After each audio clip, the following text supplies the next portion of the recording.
Guys, this is Soni sir.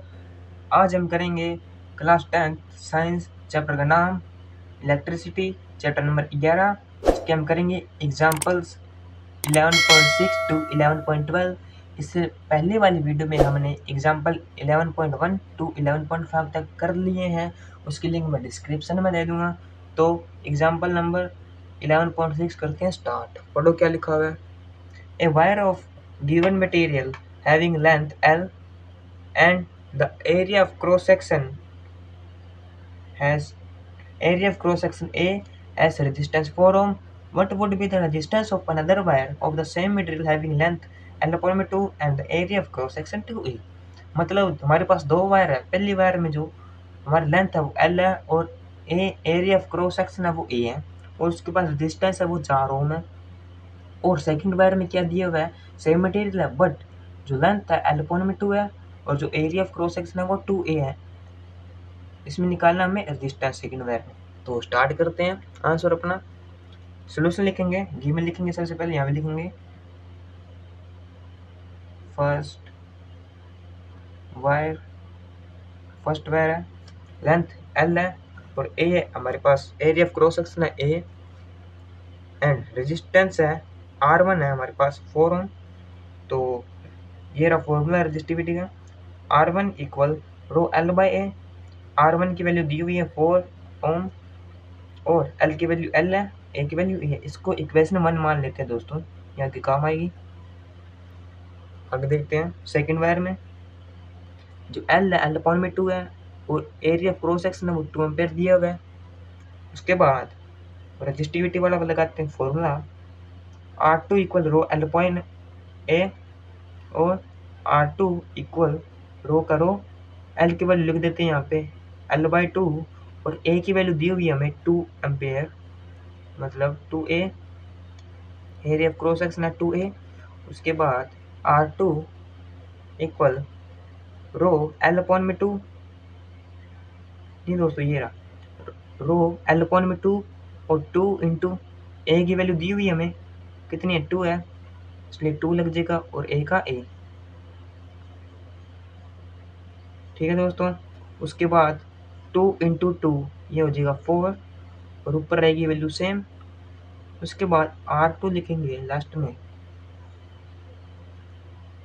जो रो L upon में 2 है इसको अलग कर लेंगे और जो यहाँ पे कुछ नहीं है इसलिए 1 लगा देंगे ऊपर और अपॉन में रखेंगे 4। ठीक है, तो ऐसे करने के बाद जो हमारी फर्स्ट इक्वेशन थी वो ऐसे दिख रहे हैं, rho L by A, rho L by A. नहीं दोस्तों, यहाँ पे लगेगा A क्योंकि ये A है ना, जो जो इसका हमने मल्टीप्लाई कर दी थी 4 के ऊपर, A तो रखा नहीं हमने, इसलिए यहाँ पे आएगा A। सॉरी दोस्तों, थोड़ी गलती हो चुकी है, बस अब सही है।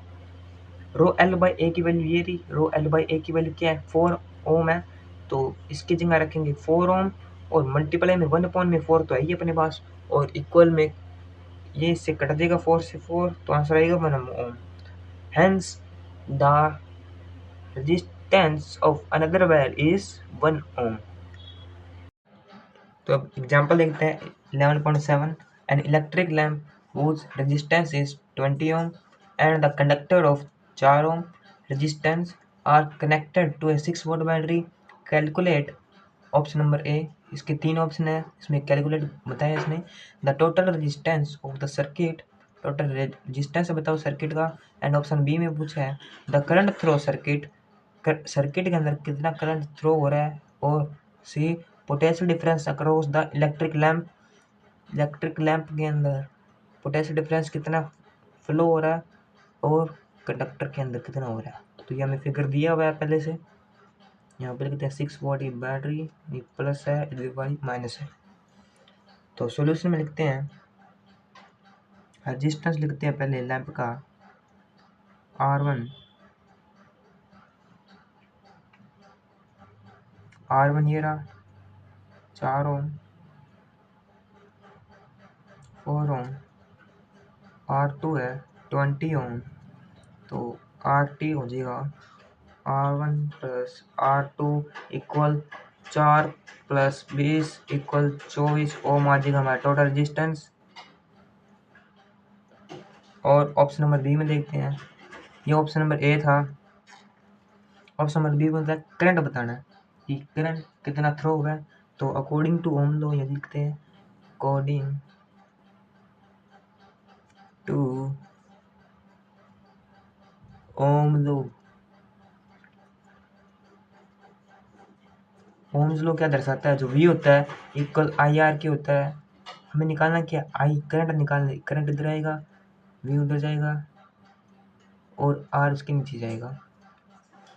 वैल्यू पुट कर देते हैं अपने। वी की वैल्यू क्या है 6 वॉट, रेजिस्टेंस क्या है 24, लिखने की जरूरत नहीं है वॉट। आंसर आएगा 0.25 एम्पियर। इसको भी थोड़ा हाईलाइट सा कर देता हूँ। और ऑप्शन नंबर सी में देखते हैं, उसमें क्या पूछा है, पोटेंशियल डिफरेंस। पोटेंशियल डिफरेंस पूछा है सभी इन दोनों कंडक्टर में। लिखते हैं पोटेंशियल डिफरेंस, पोटेंशियल डिफरेंस जो अकॉर्डिंग टू ओम लॉ लिखते हैं पहले, according to Ohm's law. Ohm's law क्या दर्शा रहा है, जो वी होता है इक्वल होता है आई आर के। इसलिए हमें क्या चाहिए, वी वन और आई आर वन। इसलिए इसके दो है ना, इसलिए अलग अलग लगेंगे। तो वी वन कितना है 6 वोट इक्वल वी वन हमें दिया हुआ नहीं दोस्तों, क्योंकि वी वन अलग वाला, इसका निकालना पोटेंशियल डिफरेंस है। सॉरी, ये वी वन की वैल्यू हमारे पास नहीं है। आई की वैल्यू हमारे पास 0.25 इंटू आर वन की वैल्यू है 4 ओम। तो इसका आंसर आएगा 4 into 0.25 equal 5 volt. V one की वैल्यू आएगी 5 वोट। और वी टू की वैल्यू देखते हैं, I R two. V two की वैल्यू निकलेगी, करंट की वैल्यू 0.25 इंटू आर टू की वैल्यू है, आर टू की वैल्यू कितनी थी 20 ओम। इसलिए इन दोनों का मल्टीप्लाई करने पर, एक सेकंड दोस्तों,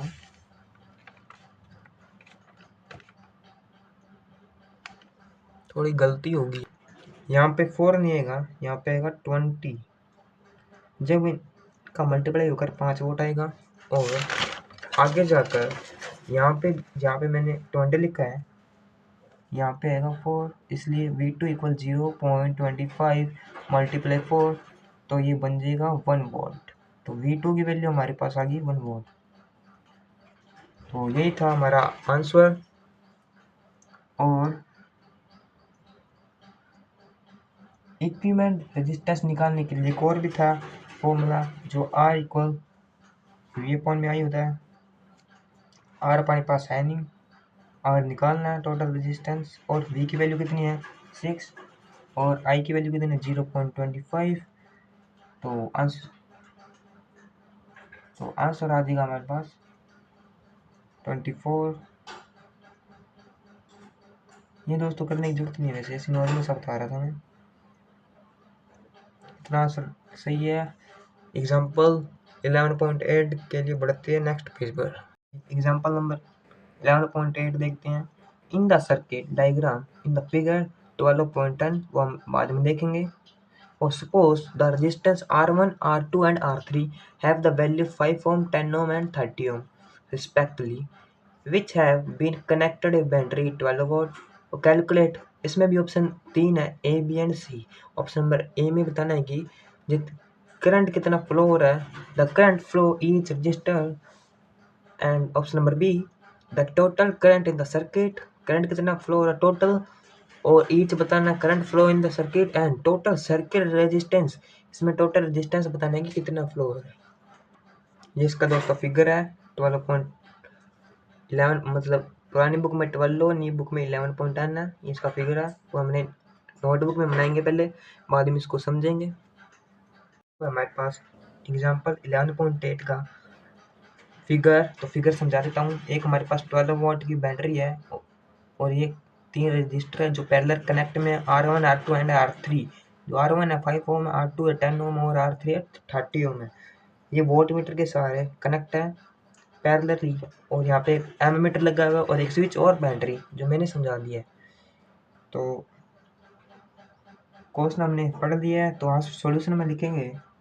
सबसे पहले R1 कितना है, R1 है 5 ओम, R2 है 10 ओम, R3 है 30 ओम।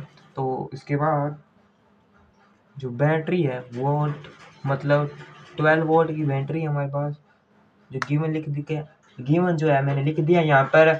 और इस पहले ऑप्शन में पूछा था कि ईच करंट बताओ, ईच रजिस्टर में कितना करंट फ्लो हो रहा है, इसलिए लिखेंगे अकॉर्डिंग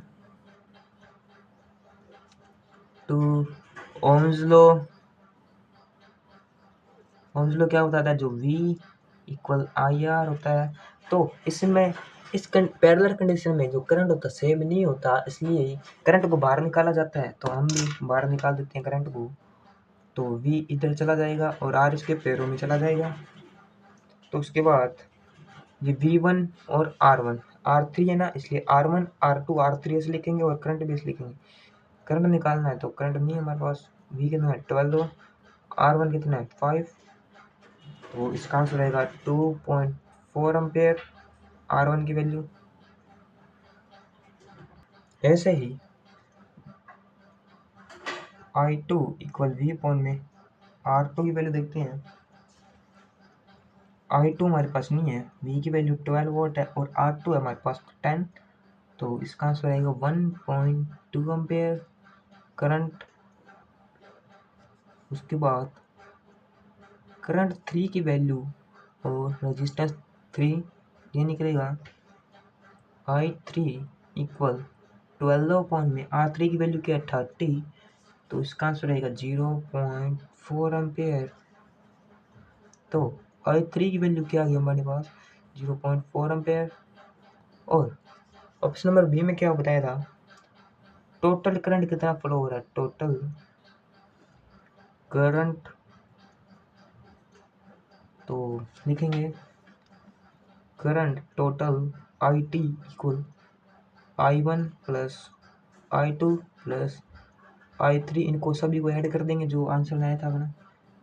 तो 2.4 प्लस 1.2 प्लस 0.4, ये सभी क्या है एम्पेयर्स है, तो इसका आंसर आएगा 4 एम्पेयर। इन सभी को ऐड करने पर 4 आएगा, जो 4 4 8 और 2 10, इसलिए 0 लग गई लास्ट में, इसलिए यहाँ पे पहले साइड क्या है 2 3, और जो 0 10 था वो एक इस बार जुड़ के 4 बन गया पूरा टोटल।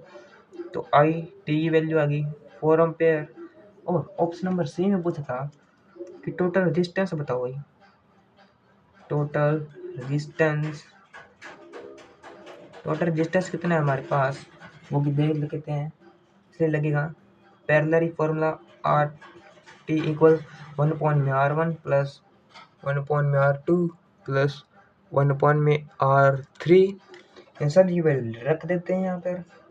तो 1 अपॉन में 5 प्लस 1 अपॉन में 10 प्लस 1 अपॉन में 30, इन सभी का एलसीएम लेकर ऊपर से ऐड या प्लस करने पर आएगा 1/3। तो इसलिए R टोटल निकलेगा 3 ओम, क्योंकि 1 अपॉन में RT था, इसको पढ़ने पर RT की वैल्यू निकलेगी 3 ओम। तो एग्जांपल नंबर हुआ 11.8 कंप्लीट। तो भाई अब देखते हैं 11.9 एग्जांपल। इसमें बताया हुआ है इन फिगर 12.12 ये रहा, R1 R2 and R3 R4 and R5 की वैल्यू दी हुई है हमें। इसके पास 12 वॉट की बैटरी कनेक्ट की हुई है, अरेंजमेंट की हुई है। कैलकुलेट करना है option A B, total resistance calculate करना है एंड टोटल करंट कैलकुलेट करना है। पहले ये डायग्राम अपने नोटबुक में बना लेता हूँ मैं, फिर बढ़िया तरीके से समझाऊंगा।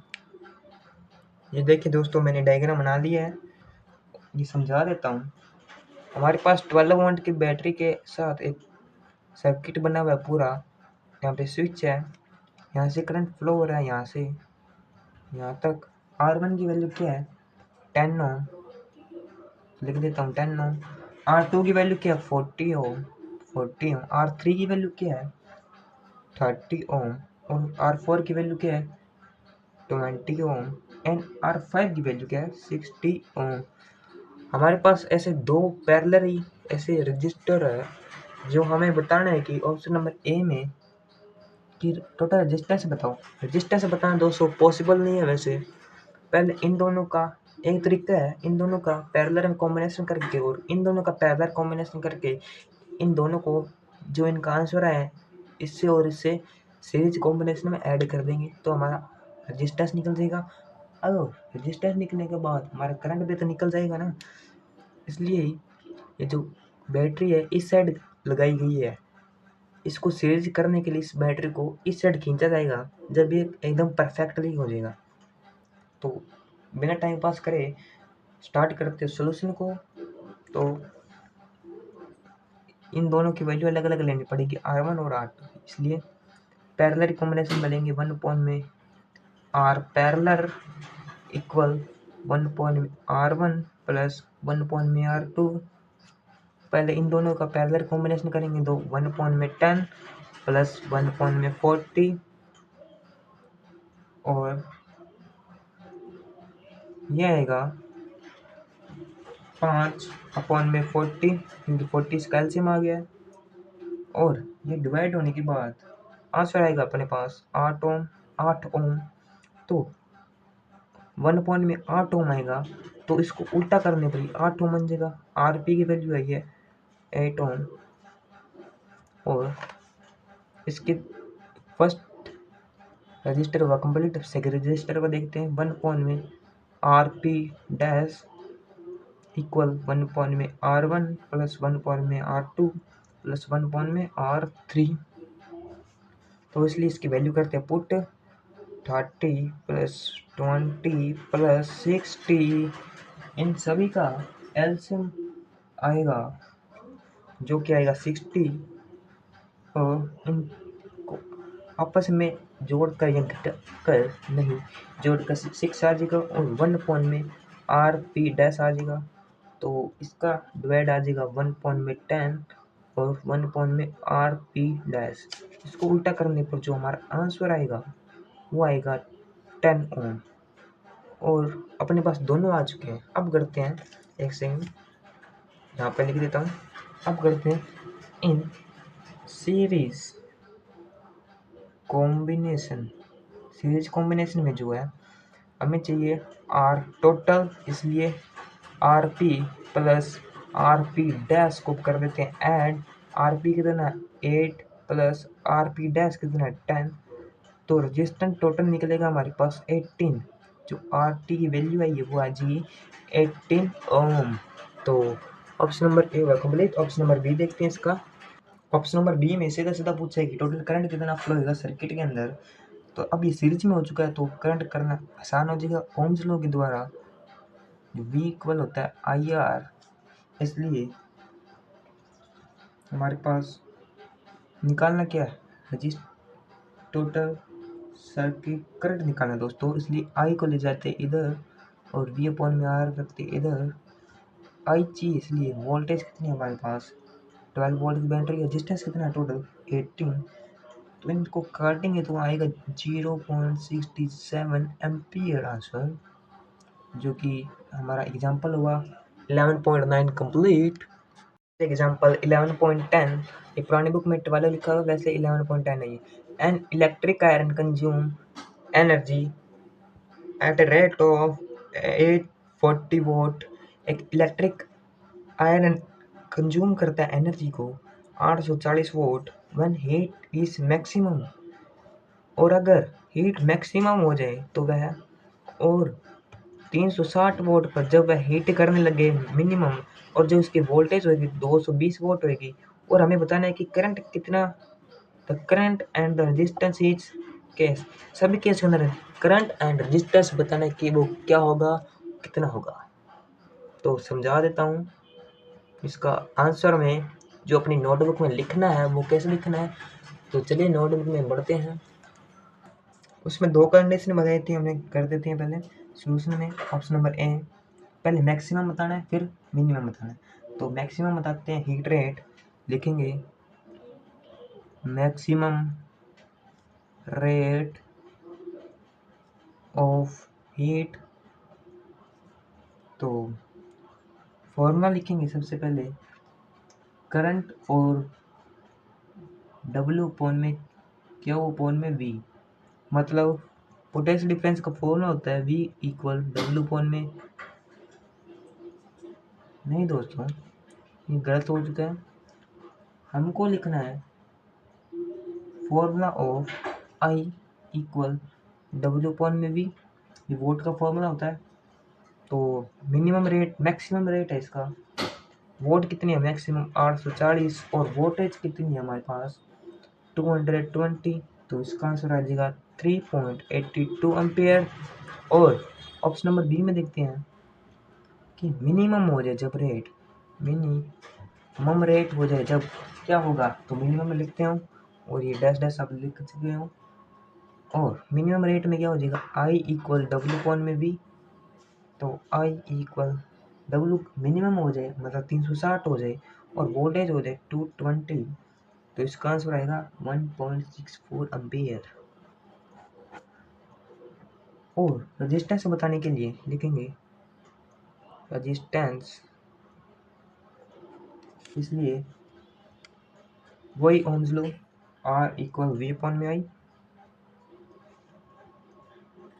इसलिए वी कितना है 220 और करंट कितना है 1.64 एम्पियर इक्वल 134.15 ओम। इसका आंसर आ गया रजिस्टेंस का, क्योंकि हमने मिनिमम रेट में बताना है कि रजिस्टेंस क्या होगा और करंट क्या होगा, तो दोनों कंडीशन में हो जाए कंप्लीट। 11.11 एग्जांपल देखते हैं। 100 joule of heat is produce each second, हर एक सेकंड में 100 जूल हीट प्रोड्यूस होती है 4 ओम के रजिस्टर पर। फाइंड द पोटेंशियल डिफरेंस और रजिस्टर, पोटेंशियल डिफरेंस ही फाइंड करना है तो करते हैं फाइंड। तो सबसे पहले लिखेंगे गिवन हमें क्या है, हीट कितनी है 100 जूल की हीट प्रोड्यूस हो रही है, रजिस्टेंस क्या 4 ओम और ईच सेकंड में इसलिए टाइम हो जाएगा 1 सेकंड ईच आ गई, इसलिए 1 हमें निकालनी है वोल्टेज। तो सबसे पहले हमारे पास क्या है टी है, आर और एच है, तो हीट का फॉर्मूला क्या होता है एच इक्वल आई स्क्वायर आर टी, तो एच इक्वल आई स्क्वायर आर टी होता है। और हमारे पास एच है, आर है, टी है, आई नहीं है, इसलिए आई को ले जाते हैं इधर आई स्क्वायर, और जो एच इधर आएगा और आर टी इसके पैरे में चला जाएगा। और एच की वैल्यू क्या 100, आर इंटू टी मतलब 4 इंटू 1 इक्वल 1, तो 4 को निकालते 20 से, 4 को डिवाइड करते हैं 100 से, 4 को अगर अपने 100 से डिवाइड करेंगे तो ये आएगा 25, और आई की स्क्वायर, ये स्क्वायर हटाकर इधर लगाएंगे तो आई इक्वल 25 रूट, तो ये आंसर आएगा 5। तो करंट हमारे पास आ जाएगा 5, और वोल्टेज निकालनी है तो ओम्स लॉ से V equal I R, V कितना है हमारे पास नहीं है, क्यों नहीं है निकालना है इसलिए, तो आई निकला 5 और रजिस्टेंस अपने पास है 4, तो आंसर आएगा 24।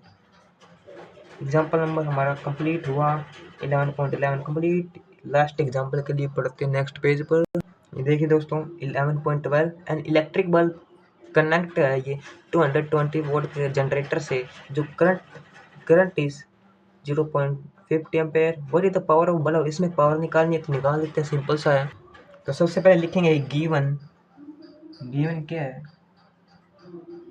V है 220 वोल्ट और I हमारे पास 0.50 एम्पेयर, इसमें निकालना है पावर, तो पावर का फॉर्मूला होता है P इक्वल V इंटू आई, तो सीधा मल्टीप्लाई कर देते हैं 220 को 0.50 से, तो आंसर है 110 वोल्ट, क्योंकि पावर गैस है यूनिट वाट होती है।